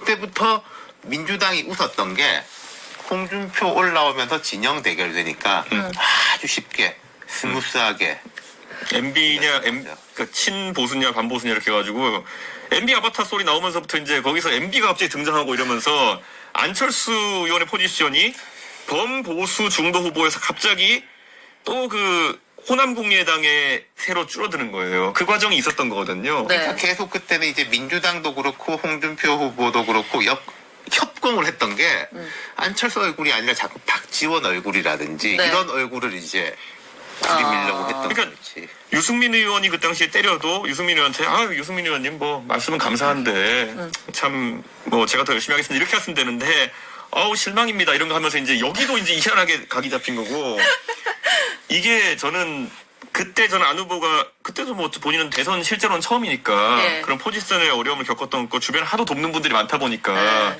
전략이 했던 것 같은데 그걸 반추해보면요 이번에도 초기 분위기는 그럴 거예요. 그리고 국민의힘 상태가 그때보다 더 안 좋을 거기 때문에 네. 국민의힘 후보가 10%대 초중반에서 아마 시작이 고행할 겁니다. 아마. 네. 최근에 나온 그 대선 주자 선호도 CG 잠깐만 보고 가도 돼요? 네. 네, 그거 지금 갤럽에서 지난주 발표한 네. 건데 성인 유권자 1000명한테 장래 대통령으로 누가 좋다고 생각하는지를 그냥 물었어요. 그냥. 그래서 그러니까 무한식. 저희가 조국 3%가 이재명 37%에 얹히면 40%인 거거든요. 거기서부터 시작인 거거든요. 그래서 이재명 대표는 40으로 봐야 되고. 예, 예. 그다음에 국민의힘 후보들이 막 나눠져 있고 지금 이준석 의원 2%, 네. 안철수 우원식 1%. 그러니까 이거 다 하면은 국민의힘 후보 합치면 거의 한 15 나올 거예요. 15, 16 이렇게 나올 거거든요. 그리고 이준석 의원은 시작은 원래 저 정도로 예상을 하셨다? 그렇죠. 그러니까 거기서 아까 제가 말했잖아요. 유승민이 끝까지 한 달 전까지 2 나오다가 네. 나중에 선거 때 한 6, 7 나왔어요. 네. 근데 이게 결국에는 모름 없음이 왕창 있는 상태예요. 지금은 보면은. 네네네. 그러니까 보수 거의 대부분이 지금 모름 없음일 거예요. 그러니까 이 구도가 되게 중요한 겁니다. 그래서 지금 국민의힘에서는 이 불타는 집에서도 왕이 되기 위한 경쟁이 이제 벌어질 거거든요. 네. 그러니까 결국 불탄 집을 누가 차지하느냐를 이제 이제 이 후보는 명민하고 경험도 많으니까 앞으로 잘 헤쳐나갈 건데 예. 근데 결국은 몇 달 지나면은 이 양자택일의 구도에 서게 될 거예요. 그때 이제 유승민 후보도 그랬었고 이 막말로 되려고 나오는 거냐 아니, 우리 그러니까. 씨앗을 만들어가지고 이렇게 나갈 거냐. 저희가 개혁신당 초반부터 계속 질문했던 거가 이 시간이, 심판의 시간이 앞당겨져 온 거죠. 말하자면은 안철수가 올라갔을 때는 야, 이거 잘하면 될 것 같은데 본인도 그러고 지지자들도 했다가 근데 그게 쪼개지면서 에라이 모르겠다. 각자 이게 우리 보수는 우리나라도 지켜야지. 홍준표 의원이 그거 되게 시장이 자랑스럽게 여기지 않습니까? 24%의 씨앗을 내가 지켰다로 모이고 뭐 유승민, 심상정 6%도 어쨌든 이 종자를 뭐 갖고 유의미한, 유의미한. 가자라고 이제 갈 것이냐인 건데 지금 생각할 때는 당장 우리가 생각할 때는 네. 저런 식으로 가가지고 이 판이 이게 되겠냐? 반민주당 판이 되는 판이야? 아. 각자 알아서 가는 거지. 라는데 또 한 두세 달 지나면 또 한 번의 출렁거림이 있을 거란 말이에요. 진짜 저게 그러니까 이게- 뭐라고 답하실 거예요? 저는 되려고 나가야죠. 그러니까 이게 안철수 의원이 이 저선거 말고 또 한 선거가 뭐냐면요. 바른미래당으로 이제 안철수 의원이 서울시장을 뛴 적이 있어요. 네. 그때 이제 박원순 대 안철수의 구도일 거라 다 생각하고 그렇게 짰는데 막판에 이제 그 당시 홍준표 대표가 자유한국당 후보로 김문수 후보를 투입합니다. 그래서 안철수가 그때도 이제 3등 그때도? 그래서 그때부터 이제 뭐 3등만 한다 삼철수 이렇게 한 건데 사실 그건 네. 안철수 후보 잘못이 아니라 홍준표 대표의 계속 전략이었죠. 그러니까. 2등 전략. 어느 선거든지 우리는 2등 한다. 그러니까 변수는 오히려 그 국민의힘에서 어떻게 하느냐에 달려있는 거지. 네. 개혁신당이나 다른 정파에서 어떻게 하느냐에 달려있는 게 아니에요. 근데 국민의힘이 제가 봤을 때는 그 어느 순간 나와가지고 선거를 뛰다 보면은 15% 보전 전략으로 가는 경우도 있어요. 아까 제가 홍준표 대표 얘기했을 때 그분이 대선 나왔을 때 계속 여론조사 한 12, 13 이렇게 나왔거든요. 네. 그러니까 그 당내에서 무슨 일이 있었냐면은 여기다가 원래 대선 제대로 하면 400억 정도 넣어야 되는데 네. 이거 넣었다 반액 보전 못 받으면 우리가 많은 거 아니야? 이래가지고 그때 홍준표 대표 거의 지원을 못 받았어요, 당에서. 근데 이번에도 아마 그런 지지율쯤에 걸릴 확률이 있다. 네네네. 그러면 이제 선거 이상하게 돌아가는 거죠. 그러면 이제 국민의힘은 확장 못하게 그 정도에 있고, 그 다음에 이재명 대표 민주당은 약간 한 40 정도로 그냥 그렇게 출발하고, 그럼 내가 이거를 먹겠다. 약간 요런 전략인. 그러니까 동탄 모델이 뭐냐면요. 동탄 네. 모델이 처음에 제가 여론조사 할 때 금연은 못하고 스트레스만 식욕만, 짜증만 늘었다. 금단 증상만 늘었다. 니코레트는 7가지 금단 증상을 효과적으로 완화해 금연 성공을 도와줍니다. 약국이라 믿을 수 있는 니코레트. 한국에는 굉장한 미식 재료들이 공영훈 후보님이 40한5 정도, 네. 그리고 제가 20%, 그리고 국민의힘 한정민 후보가 20% 정도 나왔거든요. 네. 이 말은 뭐냐, 모름 없으면 20%예요. 네. 그러면 최종 결과를 봤을 땐 제가 42% 먹었거든요. 그러니까 공영훈 후보님 거 한 5% 정도 내려오고 제가 모름 없음을 거의 다 먹으면 그렇게 되는 거예요. 근데 이제 그게 동탄 모델은 아주 로컬한 선거니까 그런 건데 네. 저도 전국 단위 선거에서는 동탄 모델이 어떻게 나올지에 대해서는 감이 없는데 하여튼간 나중에 후보가 한 3수로 4수로 정리된 다음에 첫 지지율표가 제일 중요할 거다. 거기서부터 선거 전략이 어떻게 짜일지가. 아니, 우리 이런 질문 들어온 거 있어요. 눈팅종님이 되게 실제적인 질문 해주셨는데, 네. 진짜 개혁신당은 규모가 작은데 이 비용, 대선 비용 어떻게 마련하실지 너무 궁금하대요. 저는 비용 최소화에는 네. 그 일가견이 있으시죠? 일가견 있는 사람이기 때문에 제가 국민의힘 대선 치를 때도 420억인가로 치렀는데 경험상 한 80억이면 됩니다. 80억? 예를 들어 그런 거예요. 예를 들어 SBS 광고 안 내보내면 돼요. 왜 또 우리를 그거 한 5억 될걸요? 딴 데 빼서 SBS는 5억이면 솔직히 5억이면은 제 생각에는 네. 엄청 젊은 청년 크리에이터들 같이 해가지고 엄청난 영상들 만들어서 해요. 아무튼. 유튜브에 올리면 수백만 조회수 나올 텐데 왜 SBS를 광고합니까? 실무적으로 했을 때 네. 이게 조기 탄핵 선거면 돈 작게 들어요. 조기 대선이면 서로 돈 아끼는 겁니까? 그렇죠. 경선 기간도 짧고 당에서 네. 관리한 비용도 짧고 전국에 뭐 이것저것 뿌리고 할 틈이 없기 때문에 그 부분이 거대 정당에 비해서 작은 당이 조금 그래도 이게 있는 거고 해서 전 계속 궁금하고 저는 이 대표가 이 의원이 지금 답을 갖고 있는데 안 보여주는 것도 있고 네. 또 자기도 이제 계속 생각해봐야 될 것들이 섞여 있다고 생각해요. 근데 이제 계속 이게 올 것이고 지금 이 바깥에서 볼 때 정확하게 이유는 모르겠지만은 당내 갈등도 뭐 들리는 말로는 뭐 자강론이니 뭐 누구는 합당론이니 이런 거하고도 연결되는 겁니까? 전혀요. 저는 그건 아니에요. 자강에서 한 번도 벗어나 본 적이 없고 천하람 의원도 그렇고. 네. 그런데 이제 이게 어디가 가장 문제냐면요. 제3당을 해본 사람과 안 해본 사람의 차이예요. 이게 저 바른정당도 바른미래당 해봐가지고 네. 저는 그냥 뭐 이렇게 익숙한 건데 이번에 이제 개혁신당의 대부분의 이제 지역구 출마해봤던 사람들이 저 빼고 다 3% 막 이렇게 조홍천 의원님 10몇 % 받으시고 이원우 의원님 10% 받으시고 이거 말고는 거의 다 힘들었죠. 2% 3% 경험했거든요. 그럼 여기서 현실적인 면이 가장 자리하겠죠. 내가 여기서 만약에 내 지역구에서 이거를 나중에 당선 한계선인 40% 이상을 올릴 개인적 역량이 있느냐 없느냐 냉정하게 바라볼 테고요. 그게 없으면 이제 그러면 당세가 30-40%까지 확장돼가지고 내가 거기 득가가지고 당선될 거냐? 아니면 잠만 자면 그 생각이 드는 거겠죠. 네. 근데 저 옛날에 그랬어요. 바른정당 할 때. 근데 그때는 저는 뭐 제가 젊고 하니까 그래 뭐 이거 뭉개면서 계속 하면 되지. 아니 나중에 보수의 정의당 되면 어때? 이런데 사실 지금 그게 아닌 사람들은 그냥 동요할 거예요. 그래서 그거는 오히려 저같이 동탄 당선되거나 아니면은 여유가 있는 사람 입장에서 당연히 자강론이죠. 네. 근데 여유가 없는 분들은 야 이준석 성격을 또 아는 사람이면은 저 인간은 끝까지 독자 노선 갈 텐데 네. 어떻게 하지 이 고민이 오일 많을 겁니다. 근데 이제 혼자 살지 우리는 이 어떡하냐고. 의원이 대주주잖아요. 네. 뭐 어쨌든 좀 그런 리더십을 발휘해줬으면 하는 거는 있어요. 그러니까 허은하 대표하고의 개인적 관계는 이제 잘 모르겠고, 근데 방금 말씀하셨던 그 주요 또 이제 이 의원 얼굴 보고 지난 선거 때 온 사람들이지 않습니까? 이게 우리가 호의호식은 못하겠지만은 굶진 않고 살아갈 수는 있다 정도는 또 좀 안심을 좀 보여줘야지. 시켜. 근데 개혁신당 입장에서는요, 지금 네. 냉정하게 제가 저라서 하는 얘기 아니라 네. 이준석이 치고 올라가서 끌고 올라가서 다 잘 되는 거 외에는 사실 다른 모델을 아무도 기대 안 하거든요. 그거는 지금 갑자기 뭐 아기자기하게 예를 들어 동네 당원이 모여도 이준석 보고 모이는 거라고 다들 그러니까. 얘기하지. 지금 지역의 당협위원장 열심히 가가지고 해가지고 이렇게 갑자기 당세가 팍 는다 이렇게 보는 분들이 크진 않아요. 그건 안철수의 국민의당도 그랬고요. 유승민의 바른정당도 그랬고요. 그거는 어차피 제3지대는 그런 인물 중심으로 갈 수밖에 없는 구도거든요. 근데 이제 그러다 보니까 네. 이런 자본주의 노출될 수도 있는 건데 뭐 크게 개의치는 않고요. 제가 또 그러니까 크게 개의치 않는데 우리는 자꾸 이제 가끔씩 소식이 나오니까 이렇게 작은 당에서 뭐 이렇게 자꾸 이런 갈등 뉴스가 자꾸 나오나 이렇게 계속 팔로우를 안 하고 있던 사람들은 무슨 또 뭔 일이 났어? 약간 이렇게 되는 거죠. 저는 제3당 하도 많이 해봐가지고 약간 이런 만성화된 약간 그런 뭐예요, 그건 도대체 없죠. 문제는? 사람들한테는 안심시켜야 되는 거죠. 나는 안심이 별거 아니지만은 사람들한테는 이제 또 이제 선거 언젠가 들어오니까 제3당을 한번 권장드립니다. 평론이 아니라 제3당에 가가지고 나는 창당을 준비를 해봤지. 거기서 거의 전국 거기서 옆에 혼수 도는 사람 거지. 말고 안철수가 되어보시라고. 어떻게 아, 돼? 주요 스텝으로지 내가 그 창업할 그거는 아니고요.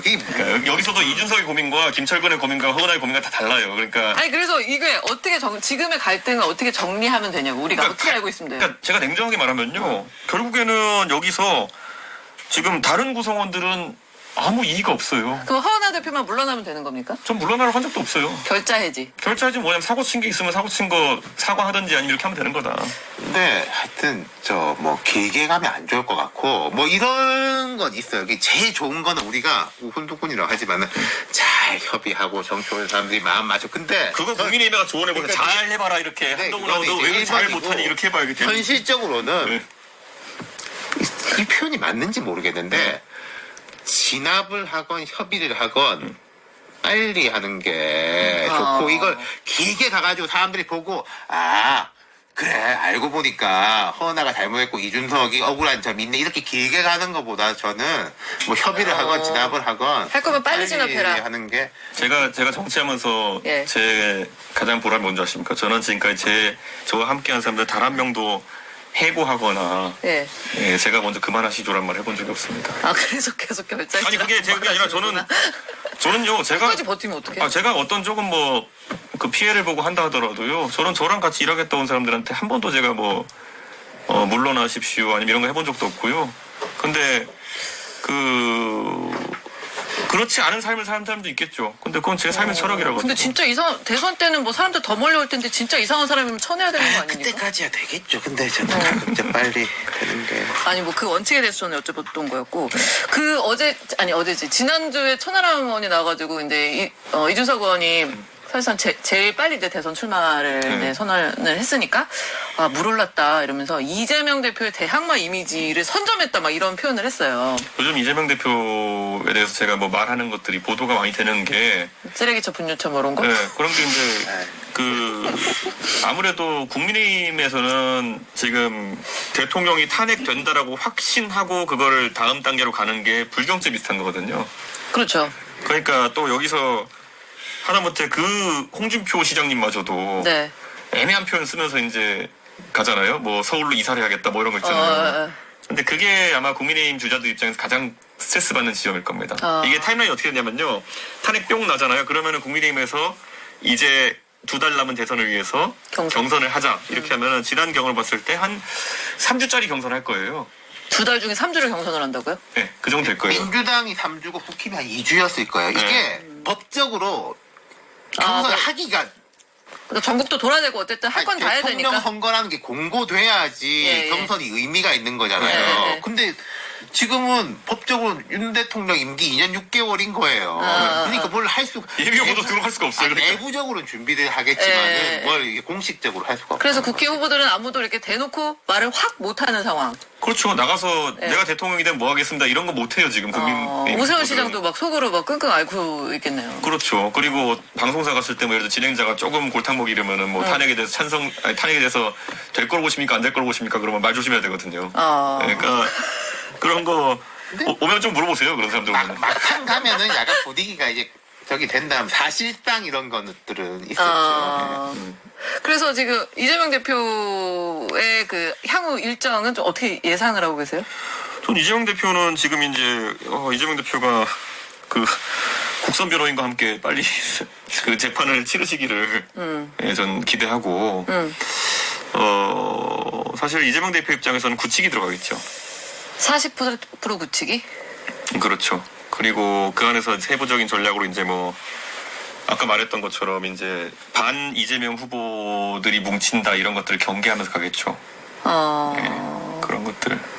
제가 이게 누구에 대한 유불리를 떠나가지고 약간 이 국민의 한 사람으로서 제일 안 좋은 시나리오는 그런 거예요. 서로 자극하는 거예요.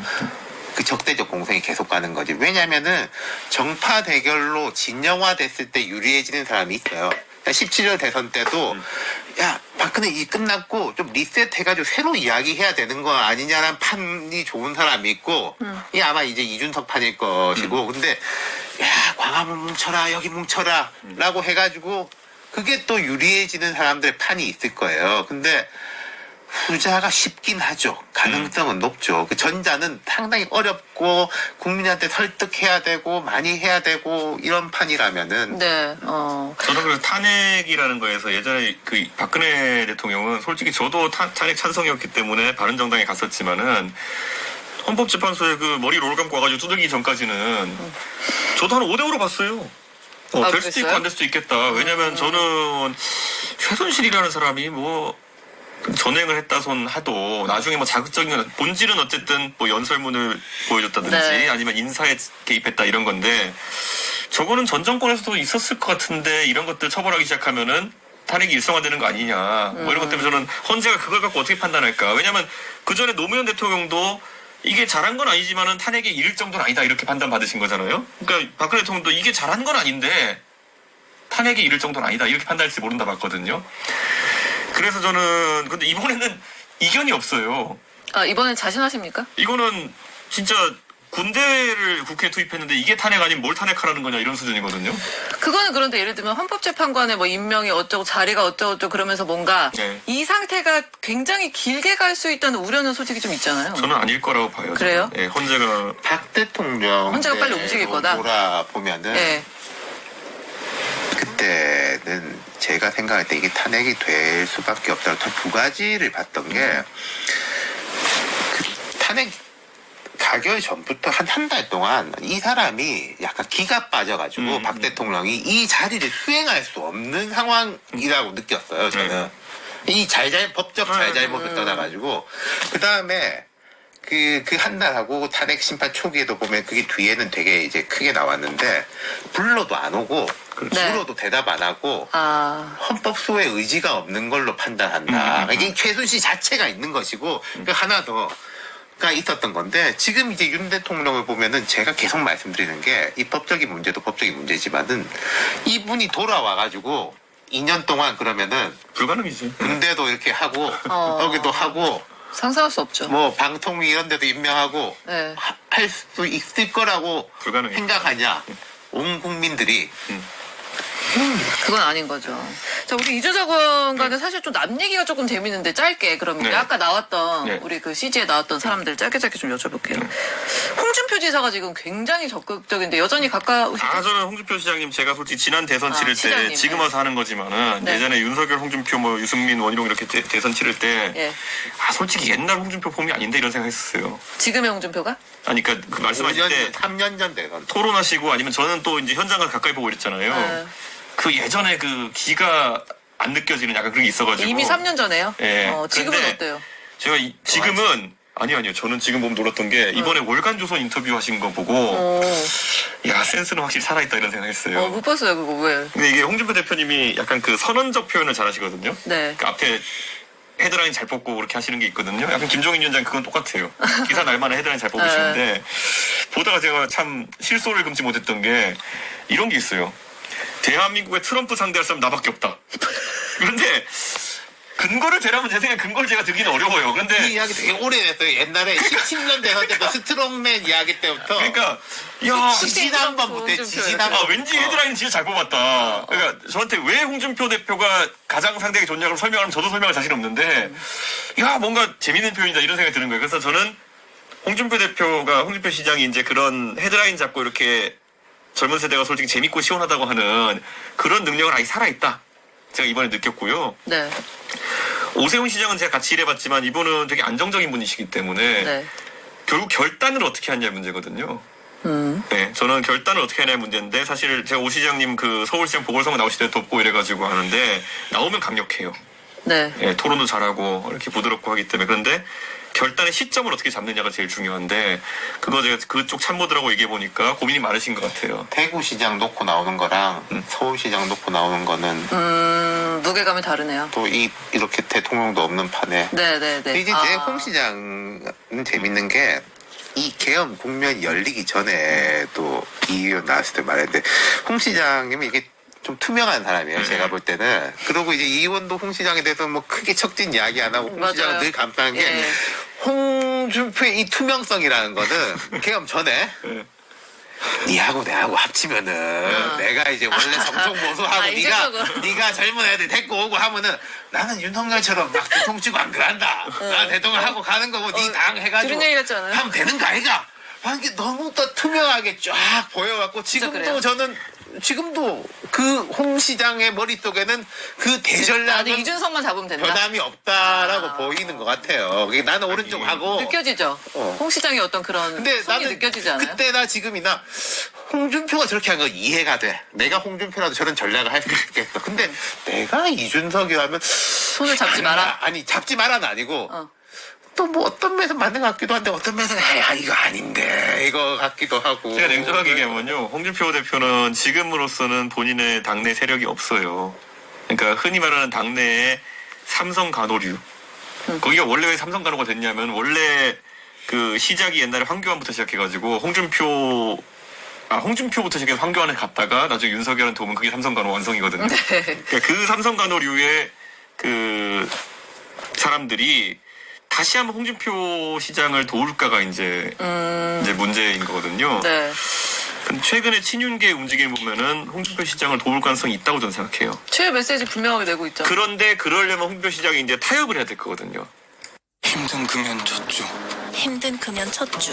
힘든 금연 첫 주. 스트레스만, 식욕만 짜증만 늘었다. 금단 증상엔 니코레트가 약입니다.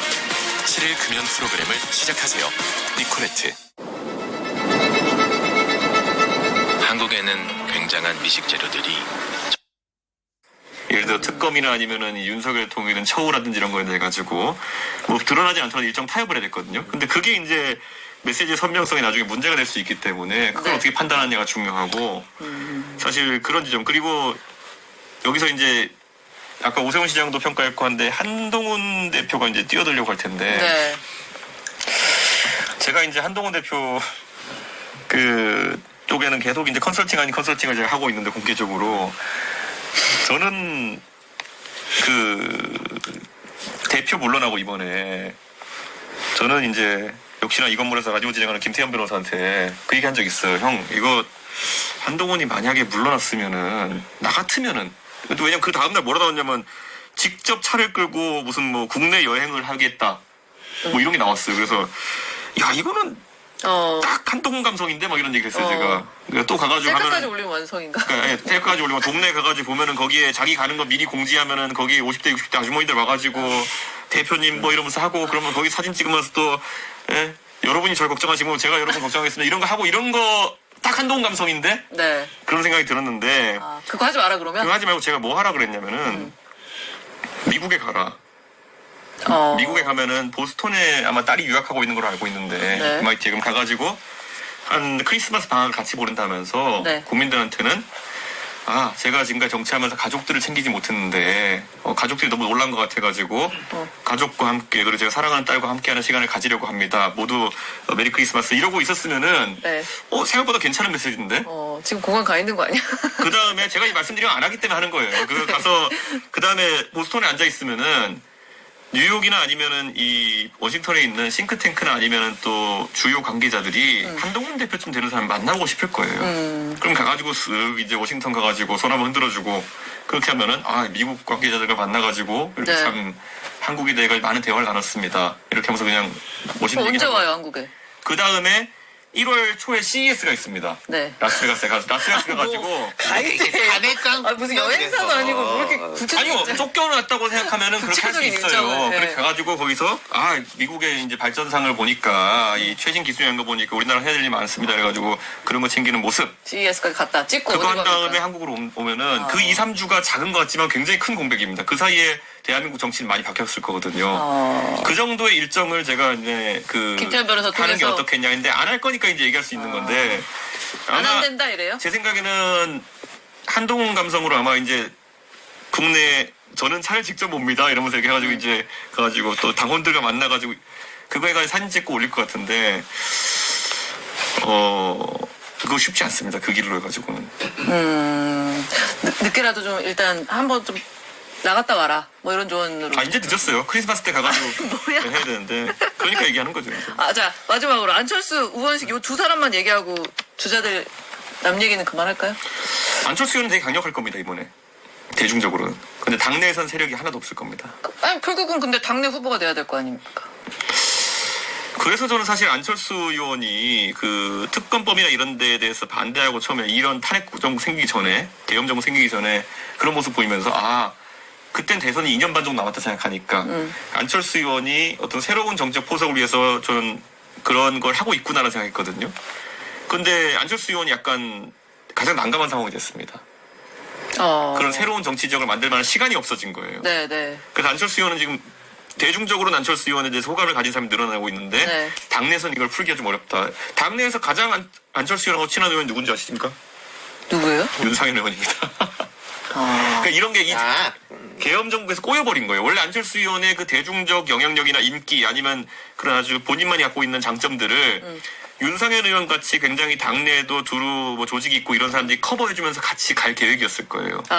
네, 근데 저는 좀 여기 잡고 저기 잡고 다. 저는 그거는 되게 강력할 수 있다 생각했는데 윤상현 의원이 갑자기 들이닥친 계엄 정국에서 계엄 탄핵 반대파의 선봉처럼 돼버리면서 안철수 의원이 같이 성장할 파트너를 찾기 어려워진 게 좀 고민일 거다. 우원식 의장까지 한 말씀 보태시겠어요? 아니요, 앞서 말로 네. 돌아가자면은, 이 대표하고 저하고 이제 표집합도 있고 보는 게 이제 같은 걸 약간 다르게 보는 게, 네. 아까 제가 이제 이 편 내 편 계속 싸우자라는 판으로 대선 갈 거냐, 좀 리셋하자는 판으로 갈 거냐 하고 계속 같은 이야기인 것 같아요. 지금 안철수도 근데 뭐 리셋 영역인데, 리셋에는 시간이 부족하다는 그렇죠. 그 말씀이신 거잖아요. 부분이 있는 거죠. 네. 저는 안철수 의원님이 꼭 이번 판에서 주요한 역할을 했으면 좋겠는 게 뭐냐면요. 저는 안철수 의원님 같은 분이 나와가지고 과학 기술 그리고 누구 잡아놓고 누구 감옥 가는 얘기 제발 안 했으면 좋겠거든요. 네. 근데 안철수 의원 지금까지 정치하면서 그런 거는 본인이 뭐 법률가가 아니니까 잘 모르는 것도 있겠지만 관심이 없으셨어요.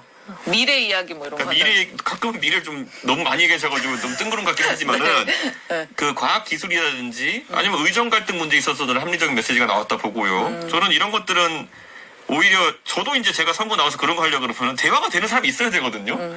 지금 이재명 대표는 어쩌다 보니까 국선 변호인과 함께 하시는 상황까지 왔고 여긴 탄핵 반대하고 이러고 있는 상황인데 저는 여기서는 사실 이 둘이 메이저가 돼가지고는 아까 맞아요. 우리 이 의원 말대로 이 의원도 네. 그러니까 이런 것 같은데. 저는 하나만 저는 안철수 의원과 저의 그 사이에 뭐 있었던 갈등이나 이런 것들은 저는 다 풀 수 있는 게요. 저는 제가 가장 정치적으로 저 이념적 성향 많이 달랐지만은 되게 저한테 교훈 되는 말을 많이 해주신 분이 노회찬 의원인데 네. 그분의 말씀에 틀린 게 없다 생각 이런 거예요. 한국과 일본이 아무리 싸워도 외계인이 쳐들어오면 무조건 힘을 합쳐야 된다. 지금 그런 상황입니까? 저는 지금 이 상황에서도 방탄 아니면은 뭐 누가 감옥 가고 누구 수사하고 이런 데 몰두돼 있는 정치인들은 제 입장에 봤을 때 외계인이에요.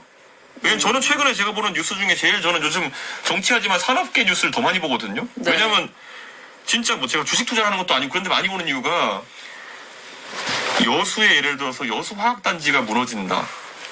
포항에 포스코가 요즘 보면 쇠물 생산량을 줄여야 된다. 반도체에서 메모리 반도체에 삼성전자가 리딩 포지션을 잃어버린다. 이런 것들은 아니 몇 달만 지속되면 선거 치르고 나서 대한민국이 없을 수도 있는 상황이에요. 근데 이런 것들에 대해 가지고 정치인들이 뭐 하겠냐 싶겠지만도 이런 걸 국민들의 관심사로 만드는 게 정치인의 역할이거든요. 근데 요즘 나와서 사실 이재명 대표가 뭐 이미 별이 4개인데 별이 9개가 되면 뭐 좀 별로 관심이 없어요. 그거는. 그러니까 그거는 솔직히 그분이 사력을 다해서 방어하고 계신 건 알겠는데 그게 전 뉴스에 많이 안 나왔으면 좋겠거든요. 조용히 재판받고 네. 지연 절차 없이 받고 별을 또 다시든지 아니면 뭐 아니든지 이거는 거기서 법적인 절차로 해결하면 되는 거고. 제가 조언하려고 했던 거를 그대로 뭐 잘 알고 계시니까. 그러니까 네. 이거는 예를 들어서 이 포지션에서 내가 이 포지션에 독점할 거야 보다 네. 미래파 미래파 전체 파일을 맞아요. 키우는 게 아. 훨씬 더 중요한 죽자 뭐 살자 파. 안철수 의원이랑 어떻게 만날 수는 없잖아요. 아니 제가 만나면 만나는 거죠. 그 뭐 무슨 안 돼 이러시겠어요. 그러니까 그거는 제가 적절한 시기가 오면은 아니 진짜 만남 말고 이렇게 뭔가 같이 진짜 정치적으로 같이 하기는 어렵지 않냐 이 말이죠. 저는 그걸 생각할 때 개혁신당 오라는 얘기예요 지금? 아니요 그렇게 할 필요는 없어요. 우리가 만약에 어떤 판이 비슷한 펼쳐지면은 이야기만 해도 돼요. 네. 서로 욕 안 하고. 저는 그 마음이 맞는 사람들끼리 다음 대한민국의 그 조기 대선이나 이런 지향점은 법조나 이런 그 사람 감옥 넣고 방탄하고 이런 얘기 아니었으면 좋겠다라는 네. 큰 틀의 얘기를 공감을 갖고 거기서 우리끼리 만나 대화하고 이런 것만으로도 국민들 관심이 조금이라도 그쪽으로 올 수 뭐 발족 있으면 하나 하세요 그러면. 전 했으면 좋겠고 네. 제가 아까 한동훈 대표한테 할 때 저는 이게 진정성 있게 하는 게 뭐냐면요. 아까 마지막에 CES 같은 일정을 넣었으면 좋겠다 하는 게 전 딱 그 생각이에요. 뭐냐면은 한동훈 대표도 사실 아까 제가 말했지만은 법조물을 더 빼셔야 돼요. 그러니까 한동훈 대표도 굉장히 똑똑한 사람이 그러다 보니까 그게 가능할 거라 좀 보는 거거든요. 한동훈 대표가 미래에 대해서 고민하고 과학기술이나 아니면은 이런 교육이나 이런 다양한 아젠다에서 고민하는 모습을 보일 수 있어요. 그러기 위해서 잠깐의 멈춤과 2, 3주라도 이제 전환기가 필요하다고 봐서 전 그 얘기를 했던 건데 지금 상황에서 또 이제 그 50대, 60대 팬층 만나가지고 셀카 찍고 이거 가면은 저는 이 전환기 없이 약간 검사 2로 가가지고 이제 여기서 또 법조계 인사로 인식돼 버리거든요. 쉽진 않겠지만 그런 시도를 해야지만이 이 판을 새로 짤 수 있다. 아까 저는 오늘 윤태곤 시장님 굉장히 좋은 말씀해 주신 게 저는 리셋 또는 판을 가는 거에 관심이 있는 거지. 제가 가가지고 지금 만약에 대선을 치른다 하더라도 이재명 욕하고 별로 관심 없어요. 네. 이분은 이미 별이 많기 때문에 몇 개 더 다른지 관심 없어요. 지금 이 자리에 박성민 대표님 계셨으면 막 신이 나서 이제 이야기를 했을 건데 그러니까 저는 그냥 뭐 예를 들어서 여기 이야기 나왔지만 지금 이 안, 뭐, 한까지, 뭐, 밥 먹고 이럴 필요, 그런 스타일 사람들도 아니고, 네. 비슷한 이야기를 하면 돼요. 그렇게 보면 제가 낼게요. 그렇게 하면은, 저쪽에 죽자 사자 파보다 여기에 나온 이야기의 양이 많고, 사람들이 관심이 이쪽으로 기울어지면 자연스럽게. 그게 되는 적자사자파와 거예요. 아니, 근데 리셋파. 이게요, 이 판이 펼쳐지면요, 생각보다 민주당에도 이런 쪽으로 관심 많고 준비 많이 오신 분들이 있어요. 네. 예를 들어 제가 죄송하면 뜬금없이 이름 걸으면서 근데 뭐 이광재 의원 이런 분들. 그럼 이런 좀 다양한 젊은 세대 아젠다는 고민 많이 오신 분들 있거든요. 다 튀어나와가지고 같이 얘기했으면 좋겠어요. 그래가지고 우리가 그런 얘기하는 것이 정치의 중간에서 오히려 여기서 갑자기 무슨 뭐 서류 송달 안 받고 무슨 뭐 이런 국선 변호인 받고 이런 사람들은 완전히 흘러간 물인 것처럼 만들어버리고 그 다음에 이제 우리가 대한민국 정치를 논하는 게 낫지. 저는 지금 너무 안타깝습니다. 우리 6주 뒤에 만나 뵐 건데 네. 또 그 6주 뒤에 그 6주 사이에는 진도가 뭔가 많이 이게 좀 나가 진도 있어야 나갔으면 좋겠다. 그냥 다음 주에 여기다가 뭐 판 깔아 여기? 그 안철수 의원 그리고 어디 뭐 지방에 차 끌고 다닌다는 그 한동훈 대표 다 불러가지고 와야 말이지. 와야 그 말이지. 예? 제가 이 예측 아닌 예측을 하자면은, 네. 한 2, 3주는 네. 죽자 사자로 갈 거고, 아. 죽자 사자가 정말 더 바닥에 치면, 네. 리셋에 대한 요구들이 자연스럽게 올라오지 진도 좀 않을까. 빼오세요, 의원님. 네? 6주 아니 뒤에. 판을 까셔야죠 이거 보면. 노력해 보겠습니다. 네. 우리 그래도 이제 크리스마스 이브고 오늘 저녁에 뭐 하십니까? 오늘 저녁에 저희 동탄의 후원자들과 그리고 또 동탄의 사회단체와 함께 또 일정이 있습니다. 안 넘어오시네. 뭐 누구를 만나는지 네. 궁금했는데. 동탄 네. 동탄이 진짜 그 제가 처음 이제 연말을 맞잖아요 지역구에서. 네. 정말 저를 보고 싶어하는 분이 많은데 갑자기 12월 3일에 계엄 때문에 이 일정들도 많이 못 챙기다 보니까 크리스마스 이브마저도 그렇게 그렇구나. 알겠습니다. 저희 어쨌든 신년에 뵐 거니까 크리스마스 인사 플러스 신년 인사. 우리 마중이 듣기 신년 인사 한번 하시고 방송 마칠게요. 예, 사실 우원식 의장님이 연말에 굉장히 이제 경기나 이런 걸 생각했을 때 송년회 같은 거 꼭 해달라 이렇게 말씀드렸는데요. 진짜 맞습니다. 지금 그런 일정들 꼭 잡으셔가지고 해주셨으면 좋겠고요. 정치에 대한 걱정이 많으실 거로 보이는데요. 이 민주주의 회복력이라는 거 저도 그 안에서 하나의 역할을 하면서 꼭 발현시켜 보이도록 하겠습니다. 그리고 항상 연말 연초 건강과 행복 여러분과 여러분 가정에 깃들기를 기원합니다. 박수 쳐야될 것 같아요. 알겠습니다. 오늘도 긴 시간 예. 재밌었고요. 예. 6주 뒤에 진도 빼서 새해 만나는 걸로. 예. 네, 고맙습니다.